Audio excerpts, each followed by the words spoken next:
Pour tous les Israélites qui honorèrent le sabbat de Dieu, ce jour prit une signification personnelle profonde. Ce jour de repos et d'adoration était une occasion de mieux connaître le Créateur qui leur avait promis de faire d'eux son peuple saint. Mais l'histoire relate que beaucoup d'Israélites ne saisirent pas cette opportunité. Les prophètes Ésaïe, par exemple, montrent combien l'observation du sabbat a été négligée. Le livre de Néhémie fait aussi référence à ce problème. La raison en est simple.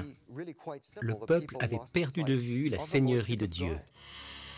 Mais la maison d'Israël s'est révoltée contre moi dans le désert. Ils n'ont pas suivi mes prescriptions et ils ont rejeté mes ordonnances. Ils profanaient mes sabbats. Le sabbat, symbole de la relation unique entre Israël et son Dieu, cœur même du système d'adoration offert au Créateur, était couramment profané. Finalement, le prophète Jérémie prédit la conséquence de l'apostasie d'Israël. Imaginez le prophète Jérémie sillonnant les rues de l'antique Jérusalem. Ce n'était pas un heureux message dont il était porteur. Il devait avertir le peuple que la ville et son temple allaient être détruits et qu'eux-mêmes seraient déportés à Babylone pour être asservis au roi de Babylone pendant 70 années. Personne ne l'a écouté. Ce fut à partir de l'année 605 avant Jésus-Christ que les armées de Nebuchadnezzar, roi de l'empire néo-babylonien, envahirent à plusieurs reprises le territoire des Israélites.